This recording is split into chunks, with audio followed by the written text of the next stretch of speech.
Pâques, Pâques 2020. Une Pâques bien spéciale, hein? Avec ce qu'on vit actuellement, une Pâques où nos églises sont fermées, où on ne peut pas célébrer cette fête qui est la plus grande fête pour les chrétiens et les chrétiennes, la fête de Pâques.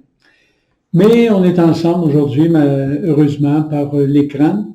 Je vais vous lire l'évangile de ce jour de Pâques que nous avons dans la liturgie catholique. C'est l'évangile selon Saint Jean, chapitre 20, versets 1 à 9. Écoutez bien, ensuite je vous dirai un petit mot sur cet évangile. Alors, le premier jour de la semaine, Marie-Madeleine se rend au tombeau de grand matin. C'était encore les ténèbres. Elle s'aperçoit que la pierre a été enlevée du tombeau. Elle court donc trouver Simon-Pierre et l'autre disciple, celui que Jésus aimait. Et elle leur dit, « On a enlevé le Seigneur de son tombeau, nous ne savons pas où on l'a déposé. » Pierre partit donc avec l'autre disciple pour se rendre au tombeau. Ils couraient tous les deux ensemble, mais l'autre disciple courut plus vite que Pierre et arriva le premier au tombeau. Et se penchant, il s'aperçoit que les linges sont posés à plat, cependant il n'entre pas. Simon-Pierre, qui le suivait, arrive à son tour. Il entre dans le tombeau, il aperçoit les linges posés à plat, ainsi que le suaire qui avait entouré la tête de Jésus. Non pas posé avec les linges, mais roulé à part à distance. C'est alors qu'entra l'autre disciple, lui qui était arrivé le premier au tombeau. Il vit et il crut. Jacques, jusque-là, en effet, les disciples n'avaient pas compris que, selon l'Écriture, il fallait que Jésus ressuscite d'entre les morts. Vous savez, ce récit de Saint Jean, j'oserais vous dire aujourd'hui, il est construit autour de trois regards. Permettez-moi de vous parler des trois regards. Tout d'abord, voyez le personnage de Marie-Madeleine qui voit que la pierre a été enlevée du tombeau. Pour le moment, elle ne voit rien d'autre que ce tombeau ouvert et vide. Et alors, elle est remplie d'incompréhension, de peur. Elle court vers Simon-Pierre et le disciple que Jésus aimait pour chercher un appui. Devant ce tombeau vide, elle est comme incompréhensive. Mais plus encore, elle sent le vide dans son cœur. Ça nous fait penser à la situation qu'on vit actuellement.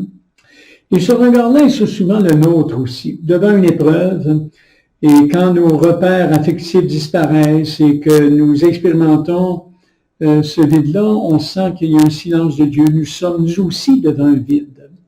Notre cœur gèle au-dedans de nous, mais nous n'avons parfois plus rien à nous raccrocher. Il peut y avoir des tombeaux vides aussi dans nos vies. Prenez ce moment où on est vraiment actuellement en pause à cause du virus. C'est un événement. Il y a un deuxième regard de Pierre. Il entre dans le tombeau, il entre dans le tombeau, il regarde le linceul resté là et le linge qui avait recouvert la tête. Non pas posé avec le linceul, mais roulé à part à sa place, dit l'Évangile. Alors Pierre ose entrer dans le tombeau, il affronte le vide, il observe avec attention, un peu comme un détective qui cherche des indices, mais il ne va pas plus loin pour le moment, il ne tire pas d'autres conclusions. Ce regard-là aussi de Pierre est parfois le nôtre. La résurrection de Jésus est pour nous un immense mystère. Nous cherchons à avoir, sinon une preuve convaincante, du moins l'une ou l'autre explication. Comment ça s'est passé? C'est une mode qui revient chaque année à Pâques et aussi à Noël, la division des commentaires qui veulent dire, bon, qu'est-ce qui s'est réellement passé? Est-ce qu'on le sait ce qui s'est réellement passé? Et on mène une enquête, soi-disant scientifique, pour ne voir au bout de compte qu'un linceul et un linge roulé à part, mais il n'y a plus de vivant. Le troisième regard qu'on donne dans l'Évangile, c'est celui de Jean. C'est alors qu'entre l'autre disciple, il vit et il crut. Jean avait déjà posé sa tête sur la poitrine de Jésus, il avait senti battre le cœur de Jésus. Ce battement résonnait dans son propre cœur. Et là, dans ce tombeau vide, il sait que le cœur de Jésus n'a pas pu arrêter de battre. Une conviction profonde. Parce que l'amour ne peut pas être arrêté, anéanti par la mort. Et il n'avait pas besoin d'une preuve scientifique. Jean connaissait par le cœur. Alors, vous savez, c'est dans la mesure où nous donnons notre confiance à Jésus que nous entrons avec lui dans une relation d'amour. Que nous devons à notre tour, j'oserais dire, dépasser les apparences pour voir et pour croire comme Jean. On est en train de vivre actuellement une période très particulière, ce petit machin microscopique appelé coronavirus qui bouleverse la planète. Quelque chose d'invisible est venu pour nous dire sa loi, puis il remet tout en question, il chamboule actuellement l'ordre établi, tout se remet en place autrement. Et soudain, on est pris tout le monde ensemble, en silence, on se retourne sur nous-mêmes, on comprend maintenant peut-être plus la valeur des mots solidarité et vulnérabilité. Et la peur nous envahit.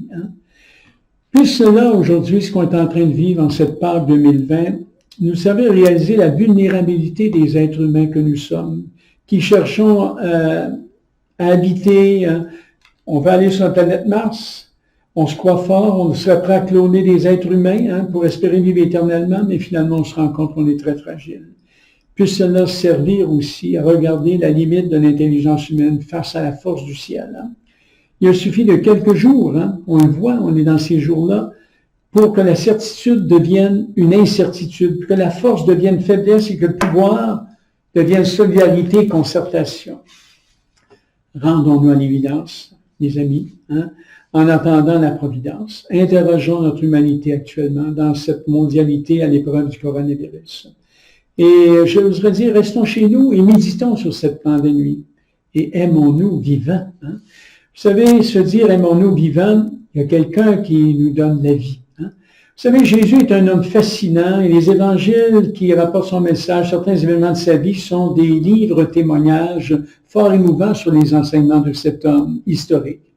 Il est donc normal que pour beaucoup de gens, Jésus soit un maître à penser, un guide de vie. Comme Bouddha, Confucius et tant d'autres, Jésus est pour tant de gens un sage et un guide. C'est déjà important. Mais pour l'Église et pour les croyants et les croyantes que nous sommes, Jésus est plus que cela. Il est celui pour qui Dieu a fait ce qu'il n'a fait pour personne d'autre. Il est le vivant, le ressuscité. C'est une question de foi, mais c'est aussi une question d'espérance. Et si nous croyons ce que saint Paul appelle cette folie du Christ mort ressuscité, rien n'est plus jamais pareil. D'abord, nous comprenons que Dieu est amour et que le rêve de Jésus d'une vie transformée par l'amour est possible. La vie est plus forte que la mort. L'amour plus vrai que la haine.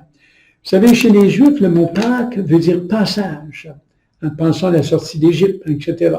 Et parce que Jésus a traversé la mort, ça rend valide nos passages. Et Dieu sait si on a un passage à faire actuellement. La résurrection de Jésus ne se démontre pas, elle se vit. Ceux et celles qui entrent dans la résurrection de Jésus sont des personnes, on est transformés par la force de cette résurrection. Et à ce moment-là, on n'a plus peur. On arrête d'avoir peur. Et au-delà des vicissitudes, des misères inévitables de la vie humaine, on demeure des vivants intégraux. C'est ça qui est important. En un sens, la foi, c'est pas une fuite du monde, mais c'est la vraie manière de se tenir debout et de prendre toute la vie à pleine main. Alors, merci de partager cette espérance en écoutant ce message aujourd'hui. Merci de prolonger aujourd'hui la résurrection de Jésus et d'en témoigner en se tenant debout, en s'aimant vivant à travers ce qu'on a, à ce désert à passer qui est cette pandémie. Croyez-moi, le monde en a toujours besoin de gens qui sont vivants. Alors, je vous souhaite joyeuse Pâques, joyeux passage et vraiment un passage important que nous avons fait dans ce moment-ci de notre vie. Joyeux passage, joyeuse Pâques.